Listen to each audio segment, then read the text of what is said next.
लाडक्या गणरायाचे आगमन म्हणजे भक्तांसाठी हर्ष उल्हासाचे दिवस असतात। लाडक्या गणरायाची प्रतिष्ठापना घरोघरी सहकुटुंब अतिशय उत्साहात केली जाते। मात्र ज्या मुलांना कोणीच नाही, ज्यांना आधार नाही, काही आईवडील असूनही नसल्यासारखे असतात, अशा मुलांना हा गणेशोत्सव कसा साजरा करता येईल, अशीच सामाजिक जाणीव ठेवून काही संस्था या मुलांसाठी कार्य करत आहेत। अशीच एक संस्था कोल्हापुरातील मंगळवार पेठ येथे आहे। बालकल्याण संकुल या संस्थेचं नाव आहे।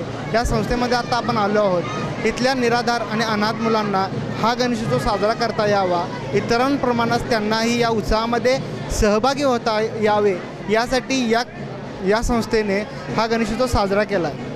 आता आपण बघूयात की या संस्थेमध्ये कशा पद्धतीनं हा गणेशोत्सव साजरा केला जातो। या अनाथ मुलांना हा गणेशोत्सव कशा पद्धतीनं साजरा करण्यात त्यांना सहभागी करून घेतलं जातं, समाजातील इतर घटकांबरोबरच त्यांनाही एक स्थान दिलं जातं। याबद्दल आपण बोलणार आहोत या संस्थेमधील काही पदाधिकाऱ्यांशी। नमस्कार, मी कांचन सुभाष आंगडी, मुलांचे निरीक्षणगृह बालगृह या संस्थेची अधीक्षक म्हणून काम पाहते। गेले 7 वर्ष झाले मी इथं काम करते। शासन नियुक्त सचिव म्हणून सुद्धा मी काम पाहते। ही संस्था 1949 पासून चालू असून जिल्हा परिवीक्षा व अनुरक्षण संघटना संचलित इथे एकूण 6 संस्था कार्यरत आहेत। 6 संस्थेमध्ये एकूण 400 इतकी संख्या आहे। ही संस्था पूर्णतः अनाथ निराधार मुलांसाठी काम करते। या संस्थेमध्ये सर्व राष्ट्रीय सण, दैनंदिन म्हणजे घरगुती स्वरूपात होणारे सण साजरे केले जातात। या सण म्हणजे हे सर्व सण साजरे करण्याचा उद्देश इतकाच की या मुलांना इथे राहत असताना घराची उणीव भासू नये, आपल्या घरी म्हणजे असं सण नाही असं होऊ नये, यांना म्हणजे सर्व सणांची जाणीव व्हावी, यांना ती माहिती मिळावी, त्यामध्ये त्या कार्यक्रमामध्ये सर्व मुलं सहभागी व्हावेत। त्या मुलांच्या चेहऱ्यावर एक प्रकारचा आनंद वेगळा असतो। घरगुती सण असेल तर तो आनंद आम्हाला सर्वांना पाहून इतकं म्हणजे खूप आम्हालाही आनंद होतो। त्यामुळे मुलांचा आनंद कशा प्रकारे जपता येईल, मुलांचं मनोरंजन कसं करता येईल, या उद्देशाने हे सण साजरे केले जातात आणि भरपूर मोठ्या प्रमाणात सण साजरा केला जातो।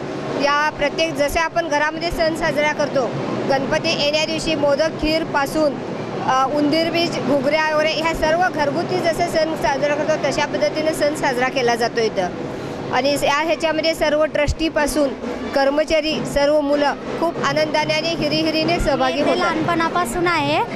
मी कधी घरचा गणपती पाहिलेला नाही, खरं मला या बालकल्याण संकुलमुळे ते गणपती बघायला मिळाला। इथे दरवर्षी आमचा सण साजरा केला जातो। या गणपतीमुळे मी एवढी मोठी झाले। आम्ही दरवर्षी सण साजरा करतो। सर्व मुलं मुली मिळून सकाळ संध्याकाळ आरती करतो। आज गौरी आहेत, आज गौरी पण आम्ही घेऊन आलो। आज आम्ही झिम्मा फुगडी पण खेळणार आहोत। मला माझ्या बालकल्याण संकुलनं खूप आधार दिला लहानपणापासून। मी तर खूप मोठे झालो, आता मी BA सेकंडला आहे। या संस्थेमुळे मी एवढी मोठी झाले आणि गणपतीचा आशीर्वाद असल्यामुळे। नमस्कार, माझे नाव अजित पाटील आहे। मी इयत्ता 10वीमध्ये शिकत असून माझी शाळा न्यू हायस्कूल ही आहे। तसेच मी इथे ज्यावेळीपासून आहे, लहानपणापासून आहे, त्यावेळीपासून आम्ही गणेशोत्सव साजरा करत आलेलो आहे आणि दरवर्षी आम्ही गणेशोत्सवाचा नियमित इतका आनंद घेतो की खूप आनंद घेतो। तसेच आम्हाला इथे विविध स्पर्धा गणेशोत्सवानिमित्त विविध स्पर्धा घेतलेल्या आहेत। आम्ही इथे सर्व बहिणी व भाऊ मिळून गणेशोत्सव साजरा करत असतो। इथे आल्यापासून मला खूप काही अनुभव मिळालेले आहेत। तसेच मला इथे राहून खूप चांगले वाटते। इथे कोणाची आठवण वगैरे येत नाही। संस्थेमध्ये आम्हाला खूप काही चांगले शिकायला मिळते, तसेच वेगवेगळे ज्ञान मिळते। मी पियुषा संजय चव्हाण, 4 वर्षापासून मी या संस्थेत आहे।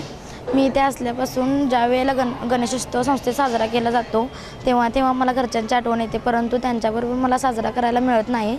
परंतु या संस्थेतच मी आम्ही सर्वजण एकत्र मिळून हा सण साजरा करतो व आम्हाला या इथे कोणत्याही गोष्टीची कमतरता पडत नाही व सर्व सण इथे साजरे केले जातात व मला इथे आम्ही आल्यानंतर मला आनंद होतो, सर्व दुःख विसरण्यासारखे होते। जेव्हापासून मी ह्या संस्थेत 5 वर्ष झालं राहते, जेव्हापासून मी या संस्थेला तेव्हापासून सर्व इथे उत्सव साजरे केले जातात। जे आपल्या घरी साजरे केले जातात ना ते सर्व उत्सव इथे साजरे केले जातात. जेव्हा आम्ही सर्वजण या उत्सवासाठी गणेशची वंदना करण्यासाठी सर्वजण सकाळी व संध्याकाळी आरती म्हणण्यासाठी इथे येतो.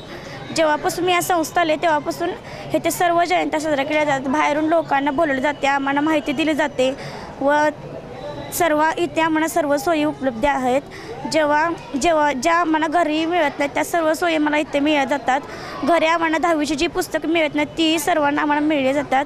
तेव्हा मला अभिमान आहे की मी आज जेव्हा संस्था आले तेव्हापासून मी खूप आनंदी आहे. मला घरच्यांचीही आठवण येत नाही. त्यामुळे मी ही अनाथ आश्रम कधीच मानत नाही, ही माझे घर मानते. सामाजिक भान ठेवत अनेक संस्था कार्यरत आहेत, तशाच त्या इथून पुढेही वाढाव्यात आणि प्रत्येकालाच गणपती बाप्पांचा आशीर्वाद घेता यावा आणि हा सण प्रत्येकानं अगदी उत्साहाने साजरा करावा, यासाठी सामाजिक संस्थांनी पुढे येणं गरजेचं आहे. कॅमेरामन संदीप पाटीलसह अमोल सरीकर, लाईव्ह कोल्हापूर.